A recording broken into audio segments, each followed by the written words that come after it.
Hi, everyone. Welcome to the Lenny Zakim Fund seminar on board governance. Today, our presenter will be Miki Akimoto, who's at Bank of America, but also on the Lenny Zakim Fund's board, as well as many other boards, and has a wealth of experience in terms of board governance and best practices. Whether you are a board member or a executive director or nonprofit staff member who just wants to know how to have a better relationship with your board. And with that, I'll pass it on to Miki.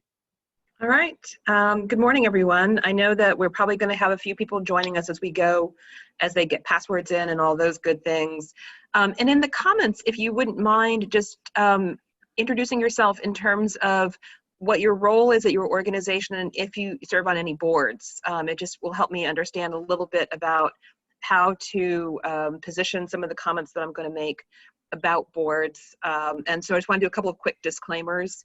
One of which is, as Eric mentioned, I do work for a large bank, but in this capacity and presenting, I'm really serving in my, really presenting my capacity as a member of the Lenny Zakim board, as well as boards of other nonprofits. And I'll also say that on at least 3 of those boards in the past, I have chaired governance committees, so that this is something that I actually have a lot of hands-on experience with. I was also the executive director or acting executive director for a nonprofit here in Massachusetts for about 1.5 years, and so have experience as that CEO role, sort of recruiting and managing a board from that perspective as well. So a lot of what I'm going to talk about today is really just to ground people in both the legal and regulatory framework that surrounds nonprofits, and so making sure that we all understand or are on the same page about what boards are kind of legally required to do. And then talking about best practices in terms of some of the things we've seen that have been most effective, and as well as just practices that are really accepted broadly nationally about what we think best practices in governance look like. So I'm going to start by attempting to share my screen and walk through a quick PowerPoint in terms of just to ground us. I'm going to try to leave some time for questions. I will also pause as I go throughout to take questions. And you can use the chat function, which I'm going to ask Dominique or Eric to please monitor for me, because in this viewpoint, I can't see the chat bar. And then we'll just dive in. All right, so governance, what is it? I think one of the things to start with is understanding that governance is one of those words we use, and it can mean several different things. And in the context of what I'm going to be talking about here, it's actually several different things. It is the actual sort of written materials that govern your organization, so your governing documents. So for most nonprofits, that's going to be your articles of incorporation, your bylaws, and other policies. There are a handful, they're pretty rare in the sort of operating charity world. There are a handful of nonprofits that are organized in trust form, and so there's an underlying trust agreement that defines what it is that you're supposed to be doing. So that's one piece of your governing. Those are your documents. There's the other policies that you have, like your conflict of interest, your expense policies. These are all frameworks that inform your governance. It is, in fact, your governing board and body. It is your people. It is your governing board. It's your board of trustees, your board of directors, whatever you're calling it. You're also your CEO, who is part of that, and your senior staff who are part of your governance structure. But more importantly, at the end of the day, governance is about culture. It's about organizational culture and a mindset that says we are collectively responsible for leading and managing this organization. And we are going to govern this organization and steward this organization in a way that meets highest ethical principles, that moves our mission forward, and that aligns with what other nonprofits are doing. So broadly speaking, when I talk about governance, it's all of those things. I'll try to be explicit as I go along about sort of what cut I'm taking at that, but it's a very big and important thing. And so when we talk about governance, some of the question, why do you need it? Governance, what is it good for? To start with, we as members of the 501c3 sector, we must adhere to federal and state requirements. There's a baseline legal need for governance, which is about compliance, but it's more than compliance. As I talked about earlier, it's about culture. It's also about accountability. We all have regulators. We have stakeholders, including our donors and community members. There is the broader public who trusts the nonprofit sector, and that we as actors within that nonprofit sector need to uphold and build that public trust. And increasingly, there are watchdog groups and media who are really looking at the nonprofit sector and doing a lot of analysis of 990s, of financials, of activities to really question in this moment in time, what are nonprofits doing with their money, and what good is it creating for the communities? Governance is also a really great administrative tool because it sets a set of guide rails and framework for smoother administration of an organization. And very critically, it provides rules of the road for moments of transition or crisis. That your governance, your governing documents, your governing culture should really help you understand how to pivot and move quickly. And if everybody knows and understands that governance framework, you can feel fairly assured that as you make decisions in a quick manner, you're doing it within the framework of your governance and compliance. And I like to joke sometimes with the family boards that I work with or other boards that people often think governance, oh, it's a little bit of an afterthought, until it's the only thing that matters, until you have a sudden or unexpected CEO transition, or you have a sudden resignation of a board member who holds a critical role, and you go back and you look at your bylaws and realize that nobody knows what your bylaws says. And so it's really important that everybody stay grounded in governance. So I'm now going to step back a little bit and put nonprofit governance into the framework of the broader 501c3 world. And I promise after I talk about some IRS regulations, I will stop and take some questions, because this is often where we start getting them. But just to understand that when I talked earlier about, compliance and fidelity to state and federal law, all of us in the nonprofit sector fall under this broad category of 501c3 organizations. What people don't always understand is that the 501c3 world is actually bifurcated into two kinds of 501c3 organizations. There are public charities and there are private foundations. And so most of you, I'm suspecting all of you on this call, fall into the public charity category, and I'm going to talk about that in a second. And then there are the private foundations, which are also subdivided. I know the public charities have 3 separate divisions within them. So some of the crucial distinctions are that public charities, as their name implies, get their funding from broad public sources. All of you who file 990s every year do what's called the public support calculation as a part of your 990 filings that shows and proves to regulators that you are getting money from broad public sources. And because we get money from broad public sources in the public charity world, we are then broadly accountable, as I talked about earlier, to a number of stakeholders. Public charities are subdivided into 3 types, 509A, 1, 2, and 3. I'm not going to get into real depth about that, except to note that 509A3s are also known as supporting organizations. And after 2006, there were additional regulations put on 509A3 organizations, which are then further subdivided into type 1, 2, and 3 supporting organizations. So if you are a 509A3, you're going to want to make sure that A, you know exactly what type you are, if you're 1, 2, or 3, and you have documentation to back that up. I don't want to get into sort of IRS detail rabbit holes here. I'm happy to take that question offline at some point.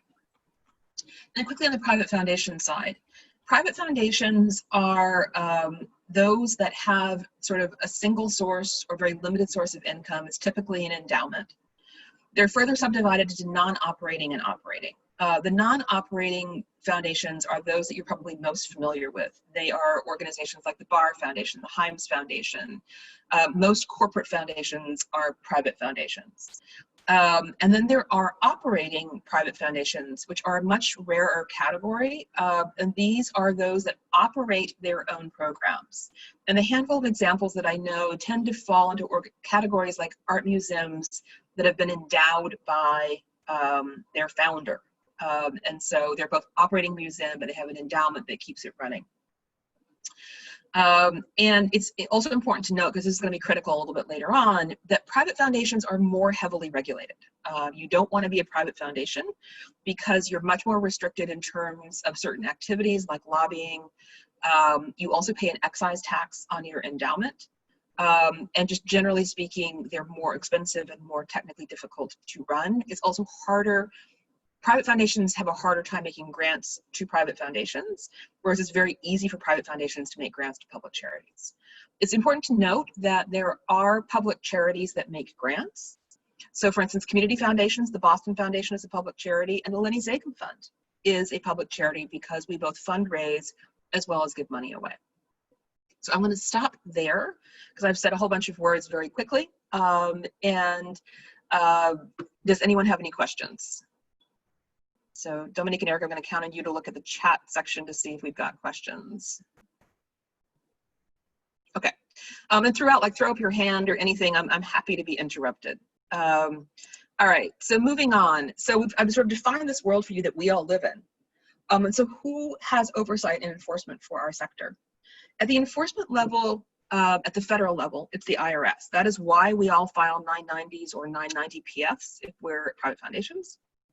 And the IRS has the ability to investigate activities that they think are not charitable in purpose or otherwise violate federal law around charities, and have the ability to strip organizations of their 501c3 status, which is not a common thing, but has and does happen. And then at the state level, it's the state attorneys general. And those then, because it's state to state, vary in their level of sort of activity or you know, how activist they are. I would say Massachusetts is kind of middle of the pack in terms of activism levels. We have a relatively active state attorneys general, although I would say in general, New York and a couple of other states have much higher levels of activity. And in general, the state attorneys generals in the public charity sector are most concerned with fundraising and potential fraudulent fundraising. And so that tends to be the area where you see the most enforcement. In terms of overall oversight and the ability to set regulations for charities, it's the state legislative bodies obviously can regulate some things, but at the federal level, it's the House Ways and Means Committee and the Senate Finance Committee. Historically, the Senate Finance Committee has been much more active in terms of proposing new legislation or just generally taking a more skeptical look at the nonprofit sector, but that also comes and goes kind of with the year. So that's the sort of framework in which we all sit. So now let's look at the organization level. And so with the organizations, you know, we all have boards. We are mandated to have boards. And when we talk about what boards need to know and how boards need to act, there are three classic duties that are defined for board members: the duty of care, the duty of loyalty, and the duty of obedience. I'm going to go through each of those quickly, and then there's some other things that boards really need to know. So the duty of care is the idea that if you are on the board, you really have an obligation to put in the careful, thoughtful work of being on the board. You need to do the work. You need to put the time in to prepare for meetings. You need to show up and be present. You need to know about the organization, what it's doing. You need to be engaged. You need to take care of the organization. The duty of loyalty is saying that when you are wearing your hat as a board member, you have a responsibility to, at all times, put the interests of the organization before personal interests or interests of other organizations. And so this can take the form of both personal financial gain. You know, you're on a board, the board is looking at hiring a law firm. You happen to work for a law firm that's in consideration for that board to be hired. You know, you could have a conflict between your role as a member of that firm that could be gaining money from this contract and the best interest of the organization. And so this is where we're going to talk about conflict of interest policies later. But it's also the case that if you're on the board of another organization, you could wind up sort of thinking about the interest of that organization over the organization of the board where you're currently wearing your hat. And so it's really important to be self-aware about when you think you may have a conflict of interest or a conflict of loyalty, and be able to flag that and recuse yourself. And this is where culture matters so much, that a board really needs to build a culture where board members and senior staff members are very comfortable putting up their hand and saying, I need to step out of this decision because I feel like I may have a conflict in my duty of loyalty. And that needs to be something that's supported and celebrated as doing the right thing and not looked at askance. And then finally, the duty of obedience is the importance of a board making sure that the organization is following the relevant state and federal laws and that it's following critically its own internal policies and governing documents. So this goes back to both the duty of care and the duty of loyalty, that you really need to know your organization if you're serving on the board, because you need to understand when you might be going astray somewhere. In addition to these three classic duties, there's obviously some other things that boards need to be thinking about. One is, what we flippantly call the Vegas rule, which is confidentiality. What happens in a boardroom should stay in a boardroom. As a member of a board of directors, you are often privy to information that would not be widely publicly known. And you need to stay aware about that and keep that information confidential unless you are explicitly told that it is okay to share that information. And there's lots of good reasons for that. The other thing to keep in mind is that boards really, in general, should be providing strategic and not tactical direction. And I find that this is one of the places that boards often have the most trouble, because it's really easy for boards to want to slip down into the weeds and question day-to-day decisions of the executive director, or what staff are doing, or how programs are being run. That is not typically the board's role unless it has been asked for that kind of tactical direction. And that sort of relationship between the board and the CEO, who you've hired as a board to really do the execution and tactical direction of the organization, is one that really needs to be monitored, watered, fed, really nurtured, so that you're providing strategic direction so that staff can then implement tactics. And then finally, there's the financial oversight, support, and fundraising piece, where, again, going back to knowing your organization, supporting your organization, you need to think about how a board supports the financial aspects of an organization, which can take many forms, and I'll talk a little bit about that later. Before I dive into the nitty-gritty of conflict of interest policies, is there anything else? I'm sorry, are there any questions out there? I have a question. Yep. For an organization with a very small operating staff, our board has been indicated or asked to be a quote-unquote working board. Okay. And can you talk a little bit about possible strategic versus tactical issues that could arise in that kind of a situation? You did mention that staff ED can ask the board for specific help with tactical decisions. Mm-hmm. And is that okay? It is absolutely okay. I mean, this is not something that's written into law. And understanding that probably most of the organizations on this phone are somewhat smaller from a staff size capacity. I've certainly been part of working boards. I was a part of a founding board of an organization where initially we had one staff person. And so the board perforce was a working board and doing things that I would normally think a staff person would do, but there simply wasn't staff. I think what you need to be aware of is, if you're asked, being very clear about what kind of work, quote unquote, you're asking the board to do. And then particularly as organizations grow, a point of growing pain is as an organization begins to grow and add staff and capacity in that sort of organizational level, boards are going to feel uncomfortable pulling out of the tactical stuff. And so you can wind up with some friction. And so I think as you move forward, the trick would be, if you have a working board now because you need a working board, that is absolutely fine, but continually checking in on where those boundaries are. And if you're able to grow, how you make that transition in a way that's very transparent to everyone involved, and you can keep checking in with each other as you make that evolution. Does that make sense? Yes, it does. Thank you. Okay, sure. All right, any other questions? Miki, I also have a question. This is Usha Vakil. What about the programs? Let's say we haven't identified a few programs in our strategic plan, and the need has come to develop some new ones right away, especially in case of COVID-19, what needs to be done. Should the EDs get the approval from the board to run these programs? Because it does impact your financials and your bottom line. So where do you see a role being played here if you have a working board and a good relationship with the EDs? So I think this is where communication becomes so incredibly important, and clarity about what types of actions the ED can take with or without the board's approval. And so in some of the boards, as an example, and some of the boards I've served, there's been either a percentage of the budget limit or a hard dollar limit where the board has explicitly ceded to the executive director the ability to make budgetary changes so long as, making up numbers, the change is not more than $5,000 to any line item, or does not equate to more than 5% of the overall organization budget. Again, totally making up numbers here. And so that it provides guardrails to say, the board has had a strategic direction, there's a plan that's approved because the board approves the budget.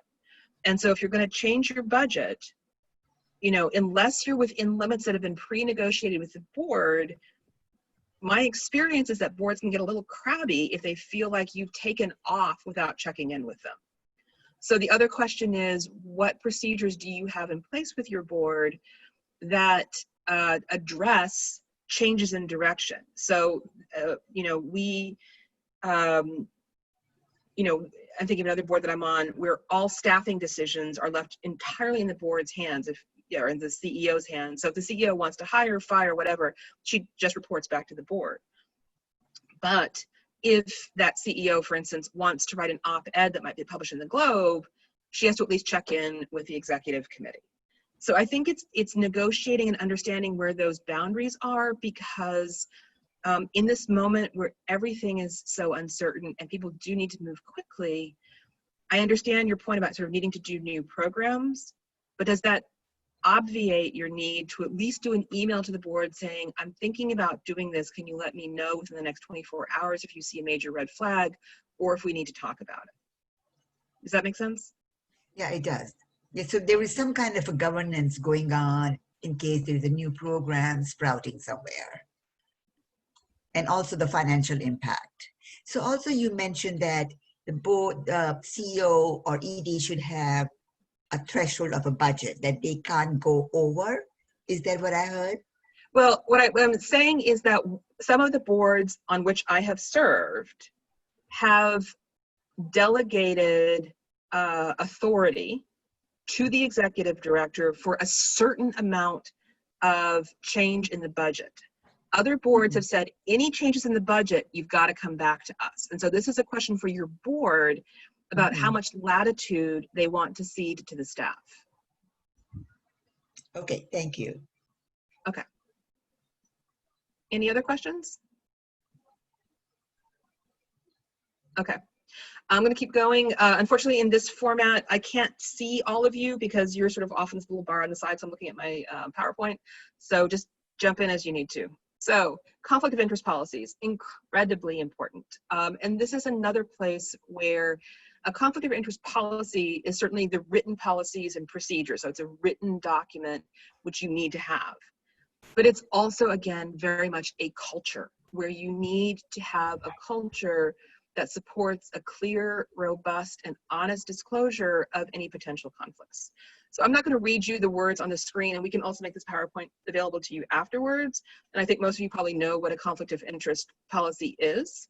But it's really important that you have a conflict of interest policy that really talks about at least an annual written disclosure by board members and senior staff or key decision makers that discloses any potential conflicts, and that also provides a policy, a procedure for how people will recuse themselves and remove themselves from decision making if they have an identified conflict of interest. And I would also note that in any case where a conflict of interest has been identified and appropriately handled, that should be documented in the minutes of whatever meeting that happens in, because ultimately if there's ever a question, you want to be able to go back and say, no, see, John Smith, who said he might have a conflict here, removed himself from the discussion, and the remaining board members made that decision. Here's our documentation about that in our minutes.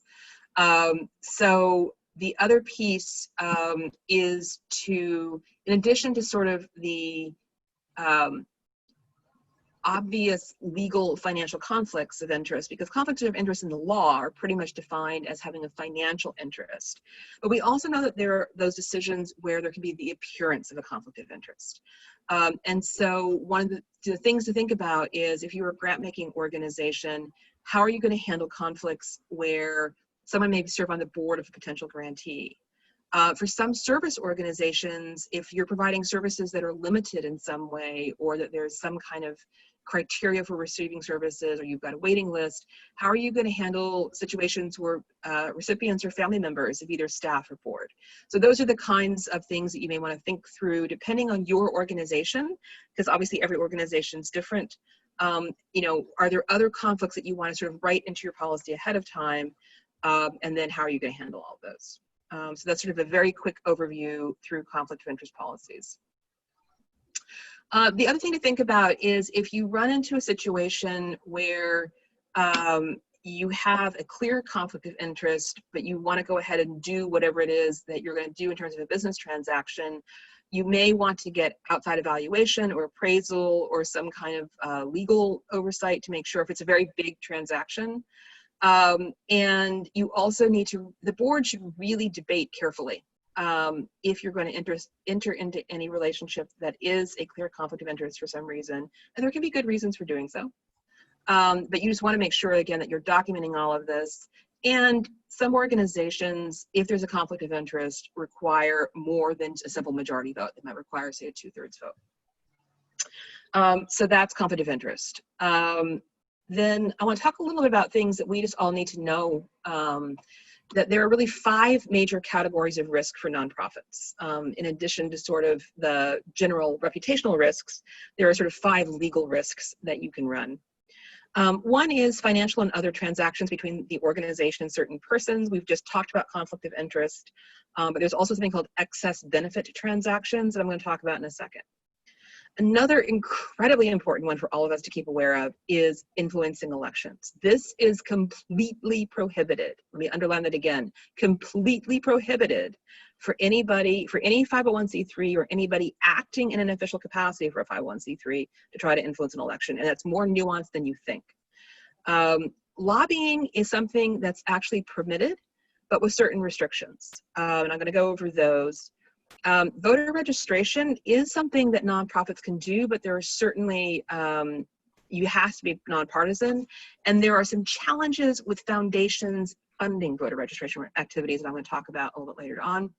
And then if you are fortunate enough to have an endowment or some investments, you need to know about the Uniform Prudent Management of an Institutional Funds Act, otherwise known by the glorious acronym of UPMIFA, which just sounds incredibly rude, but it is in fact the term of art. So let's go through each of these in a little bit more detail. So excess benefit transactions. Again, we've already talked about conflict of interest. The key principle of excess benefit transactions is you do not overpay for goods or services from people who are known as disqualified persons. And a disqualified person is anyone who currently or during the 5 years preceding the transaction was in a position to exercise substantial influence over the affairs of the organization. And so what this could be is like your former executive director, your former board chair. So let's say your former board chair runs a CPA firm, and you hire that CPA firm to do your 990, but you're paying twice the market rate. That is clearly an excess benefit transaction because you are paying more for that preparation, the 990, than you should. There's something called a rebuttable presumption procedure, which basically means if you can document, you know, the average rate of preparing a 990 is $1,500. You know, we looked at these 4 accounting firms and we hired one of them, and they're going to charge us $1,400, which is, you know, sort of right at market rate. Then you can sort of rebut any potential challenge that you've engaged in an excess benefit transaction. So, you know, pretty straightforward. And I think, you know, most nonprofits are not really looking to go out there and overpay for goods or services, but we certainly have seen situations, again, of like former CEOs being put on consulting retainers. These are in the bigger organizations primarily, where you sort of raise some questions. So just, you know, keep in mind the excess benefit transactions. Electioneering. Okay, this is where we need to probably dig in a little bit. There's something called the Johnson Amendment, which is actually named for former President Lyndon B. Johnson, but actually at the time he was Senator Lyndon B. Johnson, who was running for re-election as a senator in Texas, and some nonprofits ran campaign ads against him, and he got really annoyed. And so he was in a position of influence, and so he put something through called the Johnson Amendment, which says, if you are a 501c3, your purpose in life is to be charitable, which is not political, so all 501c3s out of the pool of elections forever, full stop. This is one of the places where the rules are exactly the same for private foundations and public charities. This is a rule at the broad 501c3 level. Now, I want to just put a footnote in here that there's been a lot of talk over the last 4 years, really since 2016, about repealing the Johnson Amendment, at least for religious organizations. Because remember that religious organizations are treated as 501c3s. And everyone sort of understands that if you repeal the Johnson Amendment for religious organizations, it's going to peel off for the entire 501c3 sector. And quite frankly, the sector writ large does not want this. We want the Johnson Amendment to stay in place because part of the power of the nonprofit sector has really been our neutrality and nonpartisanship, and the fact that we are seen as neutral actors who serve the common good. And once you allow 501c3s to start electioneering, you further divide the country. So this is a little bit of background to that. So what's important is that the law basically says no 501c3 can influence directly or indirectly an election. And it's important to understand that election for public office in this context is everything from local school board up to the President of the United States. It is any publicly held officer. If your town elects your dog catcher, that dog catcher election falls under these rules. So now here's the problem. There's a very nuanced definition of what constitutes influence. And so, for example, if you're a nonprofit who is known to advocate for a particular topic, let's say climate change, clean water, and you have an election where the candidates are sharply divided on that issue, even though you are known to advocate for clean water, if you run an ad too close, an issue ad about clean water, too close to the election, you could be seen as having indirectly endorsed the candidate who's also in favor of clean water. So this becomes very challenging. And this is the one area where probably more than any other, 501c3s have lost their exempt status for violating the electioneering rules. There is a sense that the IRS may have been told to sort of back off on enforcing this, but I wouldn't count on it. And I also think that it's a good practice just to keep this stuff in mind. So the other piece about electioneering is this. Many of us at this point in particular are both working from home and living at work.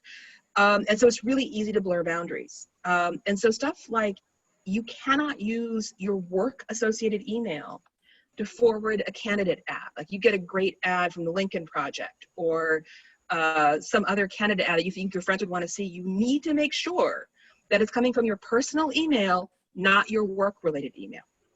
Because otherwise you're a nonprofit just sent out an election ad, and that would be bad. If you're attending a meeting, we're not doing in-person meetings right now, but someday we will again.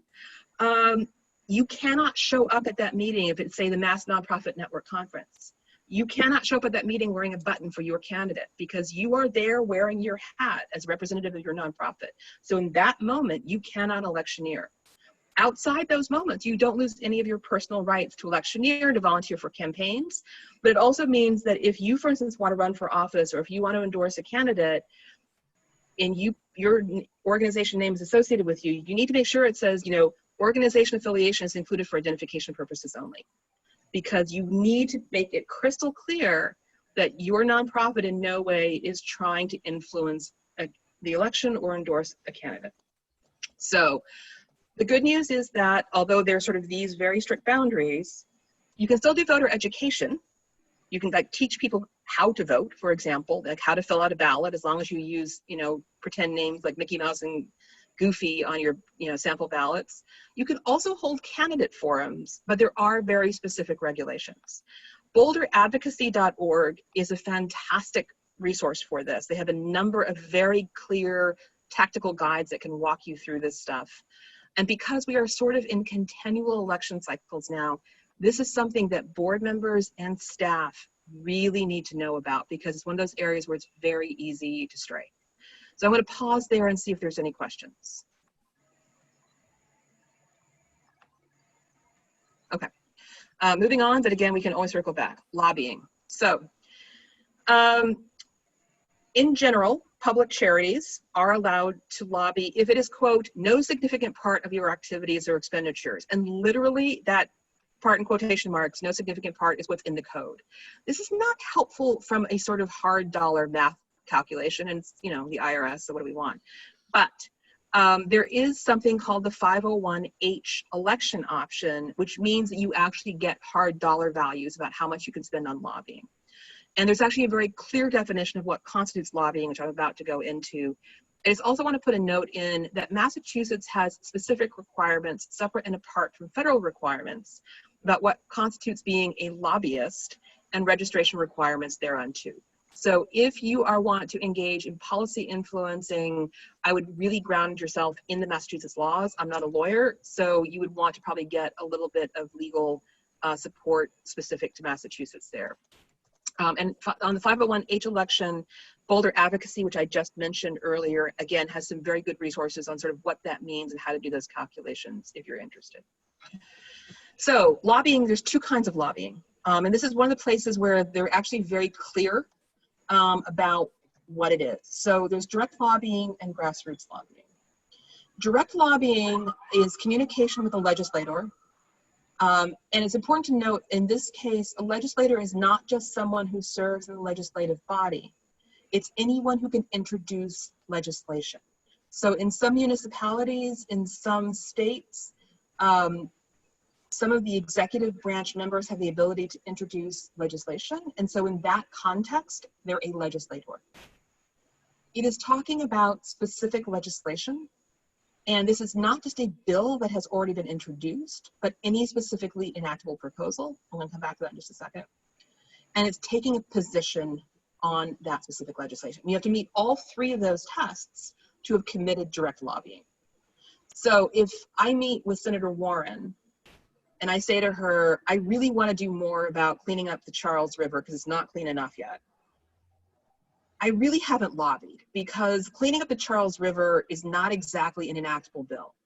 But if I meet with Senator Warren and I say, I want you to impose a national 10 cents per gallon gas tax and use that money to clean up rivers east of the Mississippi, I have just direct lobbied, because I have talked about a specifically enactable proposal to a legislator and I've taken a position. That's direct lobbying. Grassroots lobbying is communication to the general public, or a portion of it, talking about specific legislation, same definition that we just used, taking a position and making a call to action. And a call to action is something like, you know, call your senators, click this link to send an email, here's the number for your local legislators. That's all falling within a call to action. It's also important to note for here in Massachusetts that because we do ballot initiatives, like we've got question 1, I think it is, in this upcoming election, in those cases, the general public is considered a legislator because they're making the final determination.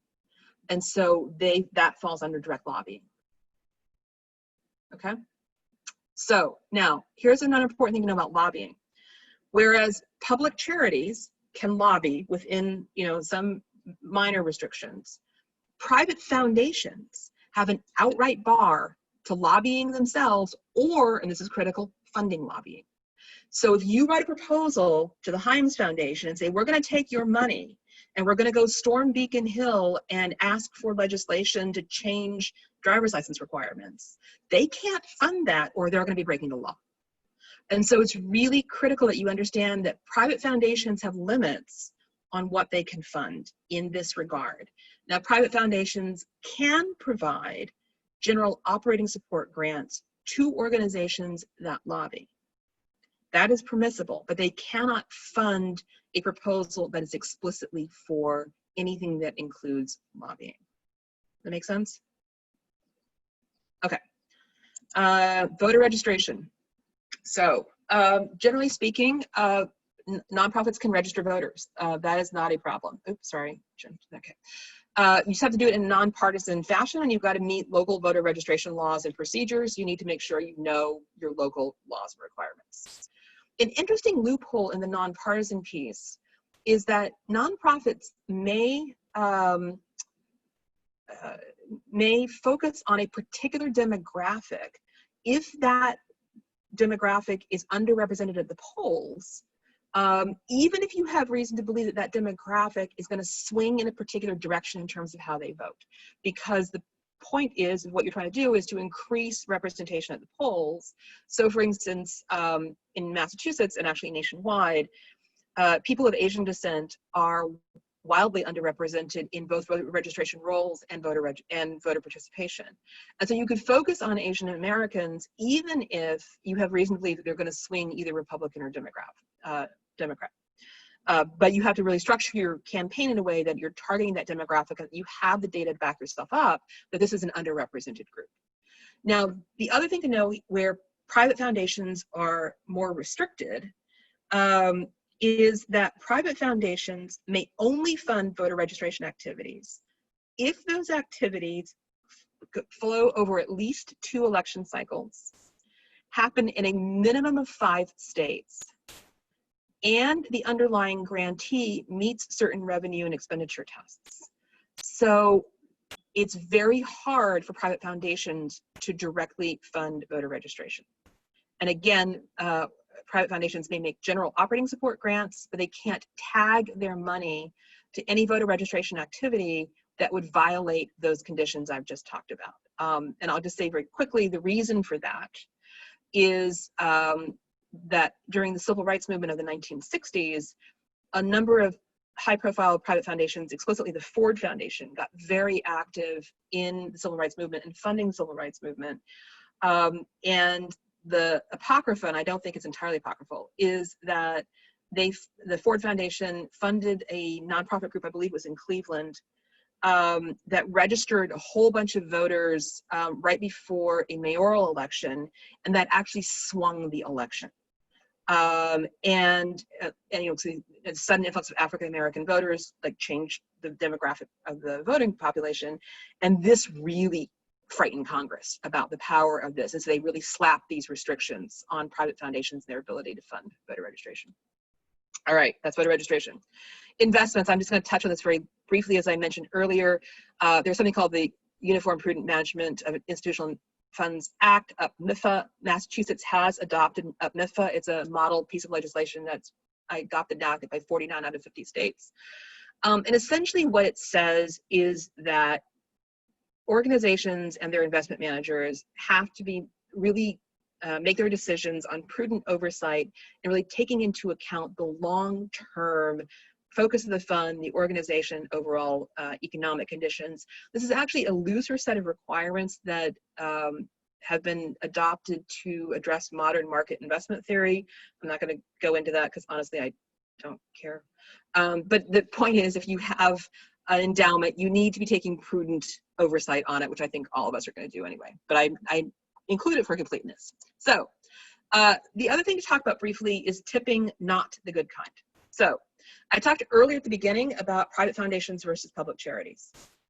Something to understand is that if a public charity receives too large of a grant from a private foundation or other individual source, it can actually tip the public charity into private foundation status. And this is bad, because then all of a sudden, if you're a private foundation, you're exposed to all the regulations that apply to private foundations, including excise tax and investments, blah, blah, blah. And now other private foundations have to exercise something called expenditure responsibility to make grants to you, and most of those private foundations will not do that. And so you're going to limit the amount of money that you can get. It's also just administratively more complex. So you want to pay attention to that calculation on your 990, which is what I talked about earlier, the public support test, to make sure that no grant you get would tip you. And I've included a link in the deck that sort of shows you how this is all calculated. There is also the ability to sort of have the IRS disregard a one-time grant. So let's say somebody dies and unexpectedly leaves you $1 million to your organization. You can essentially have that disregarded one time under the unusual gift category, but this is where you're going to need really expert CPA help. So just know in the back of your mind that you really need to pay attention to that public support test, and it matters a lot. Okay, best practices, very quickly. I know I wanted to leave some more time for questions. we talked about earlier, key policies. You need a conflict of interest policy and procedure. I would strongly recommend that you have a trustee or director role and responsibility description, essentially a job description for a member of your board of directors. You should have a travel and expense policy, what you will and will not reimburse. And again, I think a travel and expense policy is a great way to build culture about how all members of the organization, board, staff, CEO, are stewarding the financial resources of the organization. You should have a record of retention and destruction policy. You should know what things you need to keep forever, like minutes of board meetings, what things are maybe on a 6-year or 7-year destruction policy. And there are some good samples out there for you to take a look at.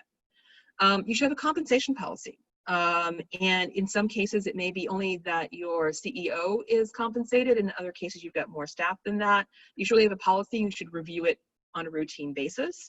And if you're on a board of directors, you are setting the compensation for your CEO, and you should be benchmarking it. You should be making sure that your CEO is being paid in line with both his or her or their skills and experience, as well as what similar organizations are paying, because you want to make sure that you're not out of bounds with that compensation policy.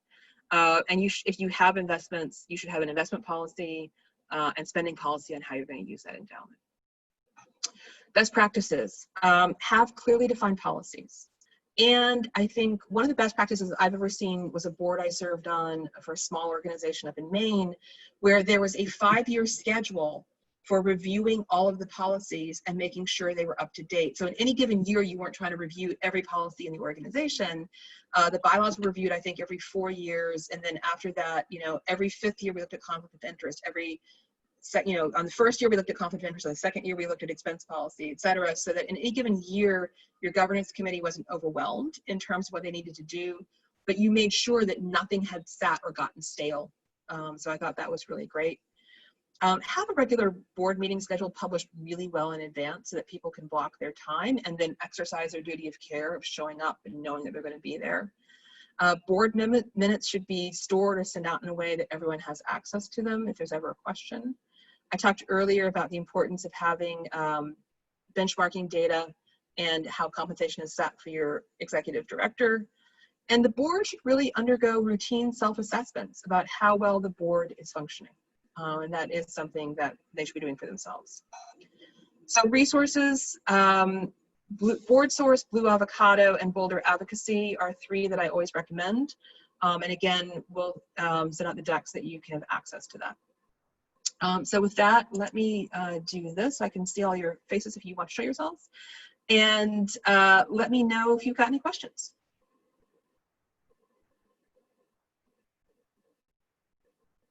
I've stunned you all into silence. Yes, I do have a question. Yes, please go ahead.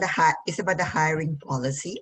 Mm-hmm. Does the ED or the CEO needs approval from the board every time they have a set of resumes? Do they need to share the resumes with the board and ask for their opinion, or is discretionary? That's really discretionary. And thinking back to another organization I serve on, in some cases, if you have a very small staff or don't really have a senior team, I've seen CEOs use the board essentially as a sounding board to say, help me think through pros and cons of some of these hires, where the CEO still retains the final decision. So I think that this is a place where a board can be a really good resource for you. But typically hiring should be done by the CEO. Okay. Meg. And about the bylaws. Sorry if I interrupted. Let's say we are renewing the bylaws after 4 years. Mm-hmm. Who should be approving the bylaws after they are reviewed? Is there the board has to approve them, full stop. Okay, all right. Thank you. Okay, Meg. So coincidentally, today is Hunger Action Day. So we've encouraged our clients and our followers to simply reach out to those who represent them and ask what they're doing or not doing or what their stance is on hunger. Is mm-hmm. that an acceptable form of grassroots lobbying, just encouraging engagement? Absolutely, because you're not really advocating a particular approach. You're not saying everybody post that you want, $100 million added to a line item, you know, that kind of thing. If you're just saying, you know, what are you doing? Absolutely, that's activism, it's advocacy, it's great stuff. Okay, thank you.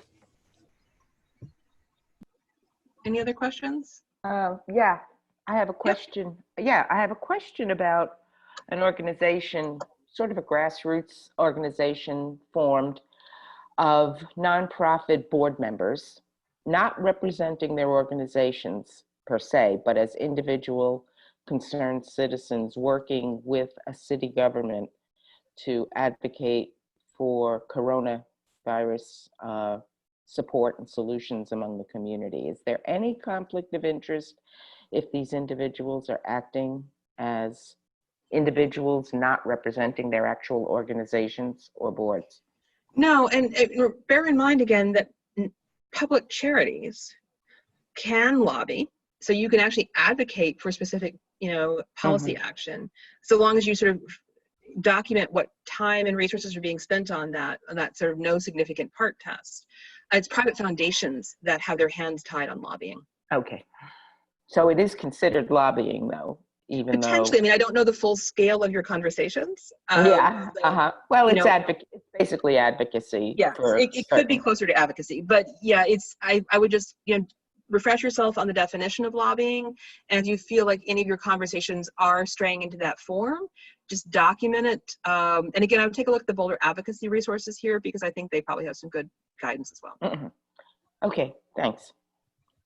So I have a slight confusion about private foundations versus public charities. Yep. Can you clarify for me? Like you said, private foundations are more regulated and they cannot lobby. Correct. So who are the private foundations? Can you give me a few names so I really can put my so let me back up. Let me go back to this. Okay, so everyone can see my screen again? Okay. So again, the 501c3 is the big umbrella of all charitable organizations. 501c3s fall into two categories: public charities and private foundations. Public charities get broad public support. They're typically the organizations doing the direct activities, the direct services. I would lay a lot of money that pretty much every organization represented here is a public charity. So you're getting multiple sources of revenue, you're providing direct services, you're undertaking your own activities. Private foundations are those where the sources of revenue are singular, like an endowment, or maybe just a couple of people, like a family. So locally, private foundations include the Himes Foundation, the Blue Cross Blue Shield Foundation, the Klarman Family Foundation, the Barr Foundation, the Adams Charitable Trust. Those are all examples of private foundations. Please note that the Boston Foundation is actually a public charity because they raise money from a broad set of sources, and they also make grants. So just because something gives out grants doesn't make them a private foundation. You need to look at their underlying revenue structure. So private foundations, again, are those where there is either an endowment or a very limited set of income, and typically they make grants. A handful of private foundations also run their own programs. So does that clarify for you? Yes, thank you.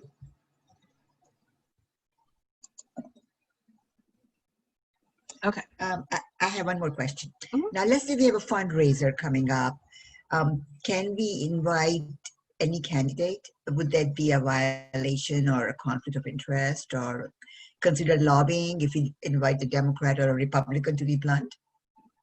So if you invite a candidate, what you run the risk of is violating the electioneering regulations.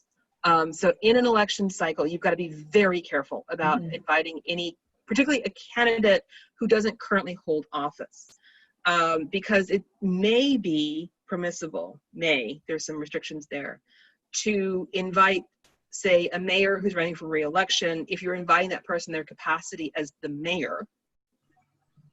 But if you have a candidate who's just a random, sorry for using the word random, but a candidate who doesn't currently hold an office that's related to the event that you're going, and you're essentially trying to give that candidate some public profile, you have in fact electioneered, and that would be bad.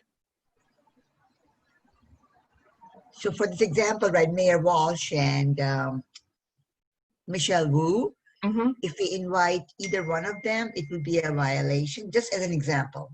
Well, no. So here's the thing. So let's jump forward to, well, they've actually now, I think, both declared that they're running. So they're now candidates. So if you are holding an event and you invite Mayor Walsh in his capacity as the mayor to talk about what the city is doing in your particular issue area, he can do that so long as he makes zero reference to his campaign, and everyone who talks about him from the stage makes zero reference to his campaign, that you are addressing him singularly as the mayor. The minute you mention that campaign, you've electioneered and you're in violation of the law. Got it. So please, please, please go read the materials at Boulder Advocacy, because this is a really dangerous area.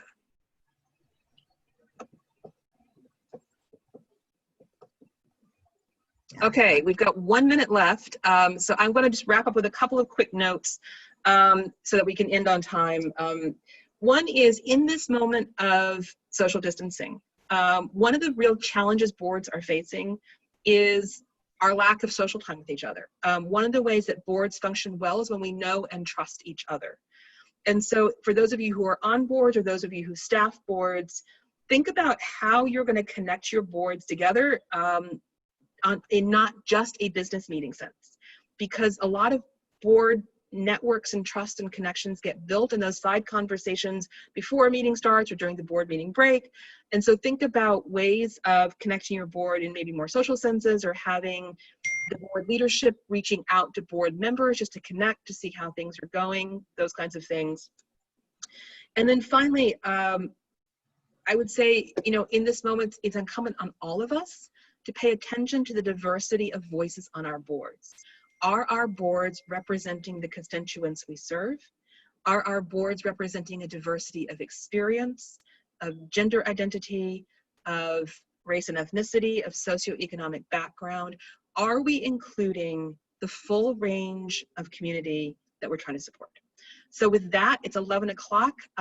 Eric, any final closing thoughts? The only closing thought from me is thank you so much, Miki, and all of you for participating. And barring any final questions, we just thank you all for being here today. Thank you very much. Would you be sending us the slide deck? Yes, we will be sharing it afterwards, and also video as well. Thank you. All right. Well, thank you. Have a good day. Thanks all. Thank you. Yeah.